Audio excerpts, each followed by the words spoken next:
Hello everyone, welcome back to my YouTube channel M2 किसाई। I am Mansi Verma और इस video में हम महाराष्ट्र स्टेट बोर्ड का क्लास 10th का इंग्लिश पेपर सॉल्व करने जा रहे हैं। इसका सेक्शन 3 हम इस वीडियो में सॉल्व करेंगे, पोएट्री सेक्शन, जो 10 मार्क्स के लिए है। इस पेपर में टोटल 6 सेक्शन है। बाकी सभी सेक्शन का वीडियो भी आपको मेरे चैनल पर मिल जाएगा और आपको लिंक भी डिस्क्रिप्शन बॉक्स में मिल जाएगा।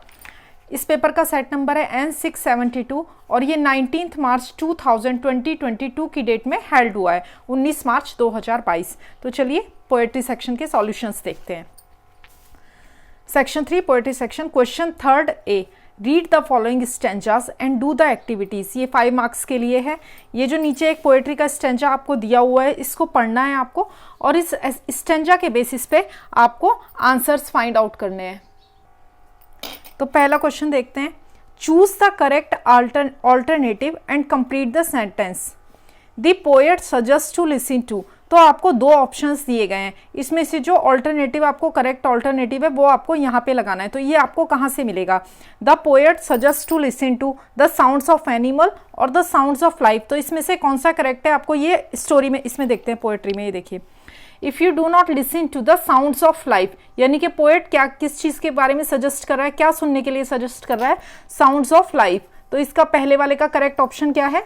ये वाला, द साउंड्स ऑफ लाइफ। और ये आपको पोएट्री की 3rd लाइन में लास्ट के 3 वर्ड्स मिल जाएंगे, the sounds of life, last के 4 words, the sounds of life. This is the correct alternative. Second, the poet suggest to speak to unfamiliar people और पेरेंट्स। इन दोनों में से किसके बारे में पोएट सजेस्ट कर रहा है आपको बात करने के लिए? तो इसी पोएट्री की लास्ट लाइन में आ जाइए।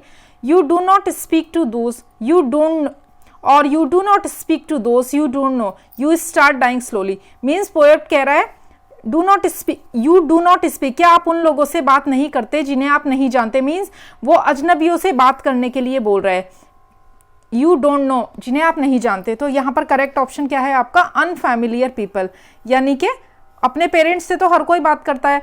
पोएट किससे सजेस्ट कर रहा है आपको बात करने के? अनफैमिलियर पीपल से। Unfamiliar people is the correct option and here the sounds of life is the correct option. Next question देखते हैं, A2। Complete the following verb. The poet advises to. आपको इस बॉक्स में रिप्लाई लिखना है और इस बॉक्स में अपना आंसर लिखना है। तो the poet advises not to, kill के आगे क्या लिखना है आपको? चलिए पोएट्री में देखते हैं। किल के आगे क्या लिखा है? Your self esteem. पोएट्री के 2nd स्टेंजा की 1st लाइन। तो पोएट क्या कह रहा है? किल के आगे आपको क्या लिखना है? Your self esteem. This is the answer. ये देखिए, किल के आगे क्या लिखना है आपको? Your self esteem. ये आपको कहाँ पे मिलेगा? स्टेंजा में 2nd पैराग्राफ की 1st लाइन। किल के बाद आपको क्या लिखना है? Your self esteem. अब दूसरे वाला देखते हैं। दूसरे वाला है the poet advises not to walk. अब वॉक के आगे आपको क्या लिखना है? वॉक दिया है ना इसने, walk on the same paths. तो क्या आएगा आपका? Same paths, walk on the same path. ये देखिए 3rd पैराग्राफ की 2nd line, on the same paths. तो पहला आंसर आपका क्या हो गया? Not to kill your self esteem, और दूसरे का आंसर क्या हो गया? Walk every day on the same paths. इसका walk every day on the same paths. तो आपको दोनों आंसर्स मिल गए हैं, not to walk on the same paths. Next देखते हैं। Find nouns of the following describing words. Different, same. तो आपको जो नाउन लगाना है इसके आगे, वो आपको अपने मन से कुछ भी नहीं लगाना है, जो आपको इस पोएट्री में दिया गया है वही आपको लगाना है। तो पोएट्री में क्या दिया गया है देखिए, डिफरेंट के आगे आपको क्या दिया गया है? Different colours. तो कलर्स नाउन है, डिफरेंट कलर्स। लास्ट पैराग्राफ की 3rd लास्ट लाइन, ये देखिए, डिफरेंट कलर्स। तो यहां पर आपका क्या आएगा? कलर्स। उसके बाद है सेम। तो ये देखिए, ये दिया है आपका सेम पाथ्स। तो सेम के आगे आपका क्या आएगा? पाथ्स। ये भी आपका 3rd पैराग्राफ की 2nd लाइन में लास्ट वर्ड है, सेम पाथ्स। तो 2 मार्क्स आपको ये फुल मिलेंगे, 1 मार्क आपका इसका है हाफ वर्ड के लिए, यानी कि सिंगल वर्ड लिखा तो आपको हाफ मार्क्स मिलेगा कलर्स और यहाँ पर पाथ्स के लिए। सेकंड देखते हैं, B appreciation of the poem. Read the following poem and write an appreciation of it with the help of the points given below. ये जो पोएम है इसको पढ़ना है और आपको इसका एप्रिसिएशन लिखना है। एप्रिसिएशन 5 मार्क्स के लिए है। ये 5 मार्क्स का डिस्ट्रीब्यूशन यहाँ पर आपको दिया गया है कि कैसे कैसे आपको मार्क्स मिलेंगे। टाइटल ऑफ द पोएम बताना है, ये आधे मार्क्स के लिए। आधे मार्क्स के लिए आपको सिर्फ एक वर्ड लिखना होता है या फिर एक छोटी सी लाइन लिखनी होती है। तो ये देखिए टाइटल ऑफ द पोएम ऊपर साफ साफ दिया गया है, द वर्ल्ड इज माइन। तो टाइटल ऑफ द पोएम क्या है? The world is mine. Half marks के लिए है ये। दूसरा है नेम ऑफ द पोएट। तो देखिए पोएम के लास्ट में ही जॉय लवलेट क्रॉफोर्ड, यहाँ पर ये जो नाम दिया गया है ये पोएट है जॉय लवलेट क्रॉफोर्ड, ये नेम ऑफ द पोएट। तो आपको सिर्फ जॉय लवलेट क्रॉफोर्ड लिख देना है ऐसे करके, name of the poet of Joy Lovelet Crawford. तो हाफ मार्क्स ये भी फुल। उसके बाद है राइम स्कीम। अब राइम स्कीम आपको इस पोएम की निकालनी है। पहले हम ये देखते हैं कि राइम स्कीम निकालते कैसे हैं और राइम स्कीम क्या होती है। ये देखिए पहला वर्ड क्या है? राइम स्कीम हमेशा जो है ध्यान रखिए अल्फाबेटिकली चलती है, जैसे A B C D इस तरीके से। एक जैसा वर्ड जब रहेगा, यहाँ पर एग्जाम्पल के तौर पे देखिए, जैसे ये राइम स्कीम एग्जाम्पल है। ये जैसे हमने एक वर्ड लिखा hair, HAIR hair, FAIR fair, PAIR pair. ये हमने 3 वर्ड लिखे हैं, हेयर, फेयर और पेयर। उसके बाद हम लिखते हैं क्यूट, म्यूट, फ्लूट। अब ये देखिए कैसे हम निकालेंगे। यहाँ पे क्या लिखा है? हेयर, यानी कि हेयर ए का साउंड आ रहा है, फेयर ए का साउंड आ रहा है, पेयर ए का साउंड आ रहा है। तो इसकी राइम स्कीम क्या हो गई? मैंने आपको बताया राइम स्कीम अल्फाबेटिकली चलती है, तो ये हो जाएगा ए ए ए। अब हमारा वर्ड आ गया क्यूट, यानी कि राइम स्कीम चेंज हो गई है, क्यूट, म्यूट, फ्लूट। तो अब अल्फाबेटिकली ए के बाद कौन सा वर्ड आता है? बी। तो इसका क्या हो जाएगा? B B B. तो ऐसे हम राइम स्कीम निकालते हैं।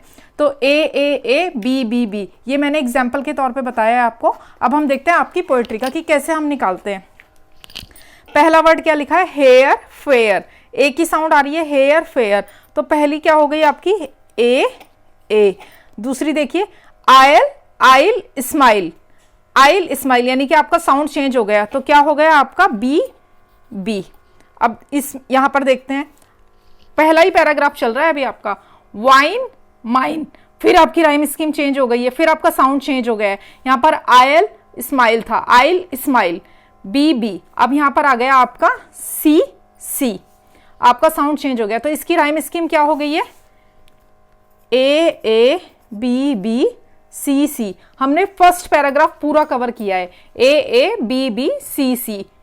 अब सेकंड पैराग्राफ है। इसी तरीके से आप पूरी पोएम की राइम स्कीम निकाल सकते हैं, लेकिन पूरी निकालने की जरूरत नहीं है, आपको सिर्फ एक पैराग्राफ की आप बता सकते हैं, क्योंकि 1 मार्क के लिए ही है ये।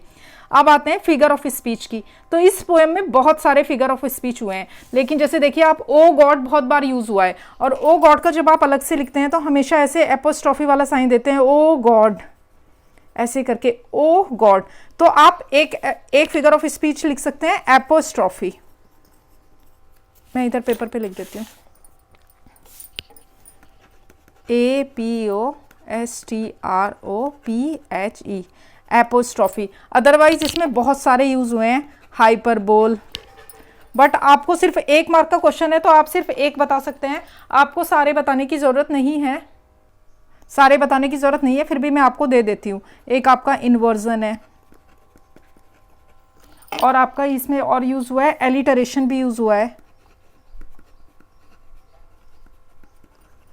लेकिन आप सिर्फ एक एपोस्ट्रॉफी, क्योंकि ओ गॉड को जब आप लिखते हैं तो ऐसे लिखते हैं, ओ गॉड।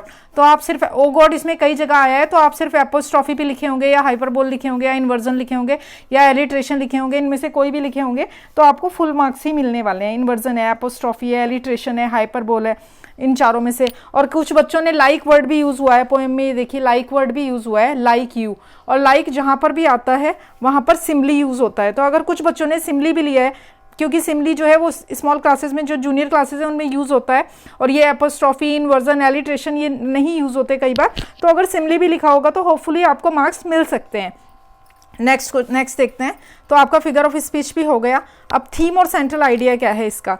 थीम और सेंट्रल आइडिया के लिए आपको 2 मार्क्स मिले हैं, यानी कि आपको 2 से 3 लाइनों में इसका सेंट्रल आइडिया लिखना है। तो चलिए इसका सेंट्रल आइडिया देख लेते हैं, इसका थीम देख लेते हैं। आप क्या लिख सकते हैं, theme of the poem. 2 marks का है तो 3-4 लाइनों में आप लिखेंगे तो आपका कंप्लीट हो जाएगा। थीम ऑफ द पोएम क्या है, इस पूरी पोएम के बारे में पोएट क्या बता रहा है। जो पहले आप स्टार्टिंग कैसे करेंगे, जो पूछा है वही लिखेंगे, the central idea of the poem. आप थीम वर्ड यूज कर सकते हैं या सेंट्रल आइडिया कुछ भी यूज कर सकते हैं। सेंट्रल आइडिया की जगह आप थीम भी लिख सकते हैं। The central idea of the poem is to be grateful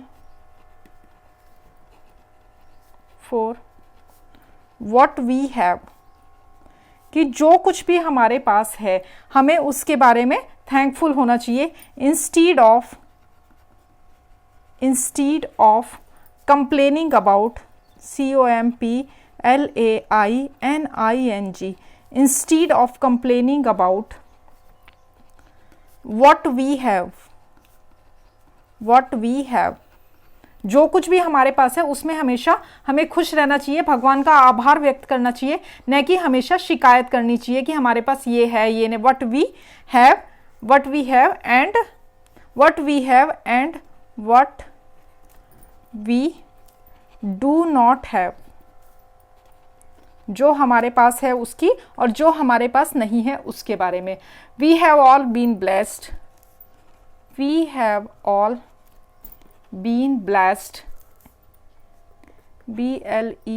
BLESSED, blessed in our life,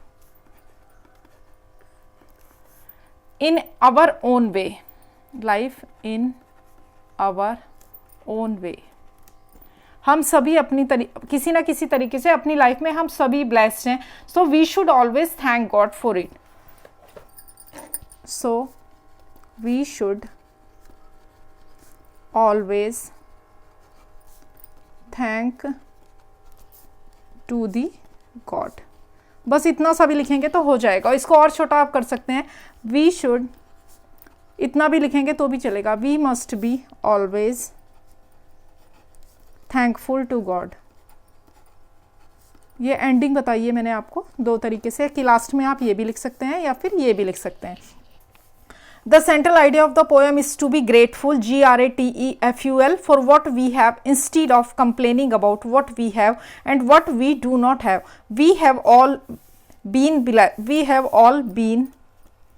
blessed, BLESSED, blessed in our life in our own way.